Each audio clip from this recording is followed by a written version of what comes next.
Welcome to the Liberty Left channel.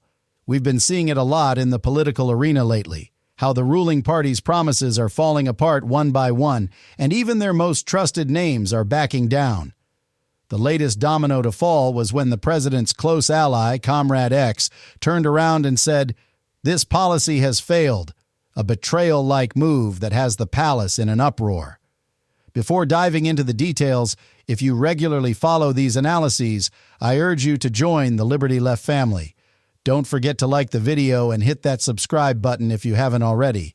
Even this small gesture gives us immense strength in our struggle. Now, before we get too carried away praising ex-comrade's unexpected move, I want to introduce you to the brave name who will be running against him in next year's election. Comrade Z is our guest here. Talk to me about your decision and motivation to run. Absolutely. Well, I'm not a career politician. I'm a mom and a pediatrician, and I've worked for nearly 2 decades in children's hospitals.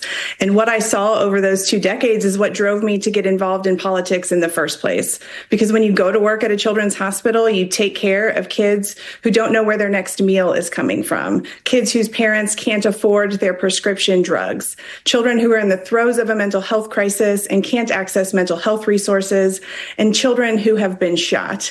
And it became abundantly clear to me that broken policies coming out of Washington, D.C. from career corrupt politicians like Lindsey Graham were harming our kids long before they ever got to the hospital.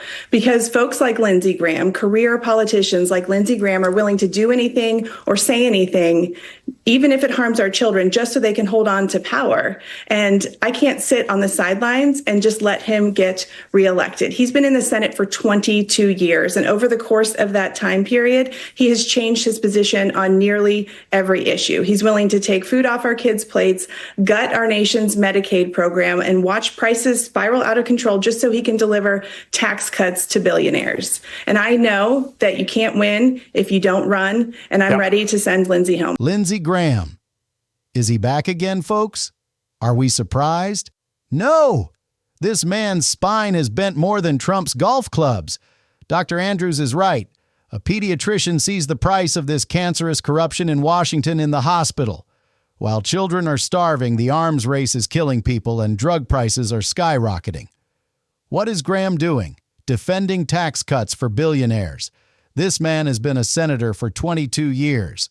Whatever values he claims to have, he sacrificed them all for a single Trump tweet. This is the Republican morality. Selling children's futures for power. Remember everyone Trump called losers. Now look, even his own supporters, his closest allies, are fleeing the courtrooms. Oppression is their very purpose. Under the mask of a strong leader, there is only a cowardly tyrant, and those like Graham, his clowns. If it weren't for those like Dr. Andrews speaking out, this poisonous status quo sold as change would continue. This story is not just about politics. It's a test of humanity. Those who don't sell their conscience, those who aren't afraid, will win. Let this carnival end. Do you look at this and see Putin as the good guy or the bad guy? So I've known him very well, and I went through a lot of things with him because Russia was, the Russia hoax turned out to be a total hoax. New York Times, they got a Pulitzer Prize. They have to give back the Pulitzer Prize. That's my lawsuit, and they're doing very poorly in that lawsuit, but they wrote stories about how it was true and it was false. And, a lot of Washington Post also. I have gotten to see things that I was very surprised at. Rockets being shot into cities like Kiev during a negotiation that I felt was maybe very close to ending. We were going to solve a problem, and then all of a sudden rockets got shot into a couple of cities and people died. I saw things that I was surprised at. What stopped you from imposing new sanctions on Russia? Only the fact that if I think I'm close to getting a deal, I don't want to screw it up by doing that. Let me tell you, I'm a lot tougher than the people you're talking about, but you have to know when to use that. If I think it's going to hurt a deal, this isn't my war. This is Biden's war, Zelensky's war, and Putin's war. This isn't Trump's war. I'm only here for one thing, to see if I can end it, to save 5,000 lives a week. Trump has done it again, folks. He starts off by saying, I know Putin very well. What could you possibly know about him? The same man who dismissed Russia's interference in the elections as a conspiracy is now saying he was surprised by the rockets that sabotaged the negotiations in Ukraine. Who fired those missiles, Donald? Russia. But you're too busy with your own grievances saying, "I'll get my Pulitzer back." This isn't my war, he says. Really? During your tenure, Russia annexed Crimea and fueled the conflict in Donbass. You legitimized Putin on the international stage. The "I'll save 5,000 lives" nonsense. I swear every humanitarian emphasis this man makes is an attempt to exonerate a war criminal. I didn't impose sanctions because I didn't want to break the agreement. Who were you trusting? Who sat down at the peace table with a gunman and refused to give back the gun? That's Trumpism. Distort reality, play the victim, protect the dictator. This isn't just an alarm for Ukraine. It's an alarm for democracy itself. Remember, tyrants are as powerful as those who remain silent. And saying, no, Trump did not win the election in 2020. That is absolutely factual.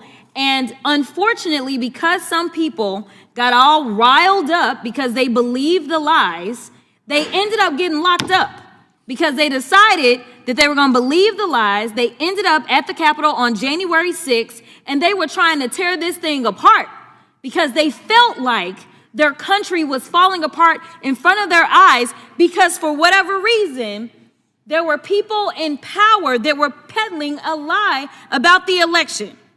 We also know, and some of y'all may still say that COVID was a hoax. COVID wasn't a hoax. Tell that to the over 1 million people that died under Donald Trump's first watch.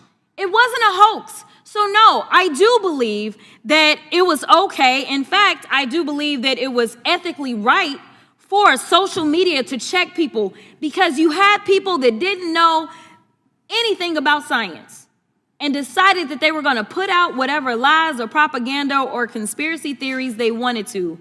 And people died. At some point in time, we have to evaluate what is factual. And I know that facts hurt y'all. And I just wish we could get on the same page, but we do know during the presidential election that the president would not go and participate in anything if fact-checking was going to be a part of it because he didn't want to be fact-checked. We know that the vice president got upset in his vice presidential debate when he was fact-checked. It used to be a time in this country that we as members of Congress or elected officials thought that it was okay to just tell the truth. Instead, we're pushing conspiracy theories, and some of them are killing people. It's the same thing that we have coming out of Doge. It's the reason that people are dying. It's the reason that farmers are losing their farms because we continue to peddle conspiracy theories. It is time for us to say, Mr. President, guess what? Russia invaded Ukraine. Can we at least agree on that one? Facts matter. Y'all, this is literally potentially putting us into an international crisis. We may be heading towards the next world war because we have a president that wants to pal around with Putin and wants to do everything to make him feel good, including lying about who invaded who. Mr. Chair, I got a minute left, but I really want to yield to any of my colleagues and ask them if they will say today, very basically, that when it came down to the war in Ukraine, that it was not Ukraine that invaded Russia, it was the other way around. Is there anybody in here that has enough courage to say that Russia invaded Ukraine? You can have my time. And this is yet the problem. Friends, my blood ran cold when I heard this piece. Trump supporters are still clinging to the lie that the 2020 election was stolen. But what about those who went to prison on January 6th for that lie? Those who tried to tear their own country apart. This is the price of lies. Those who say COVID is a conspiracy.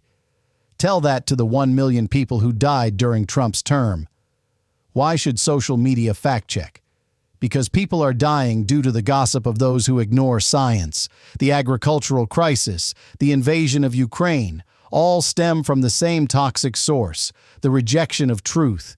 Even Trump avoided debates out of fear of fact-checking.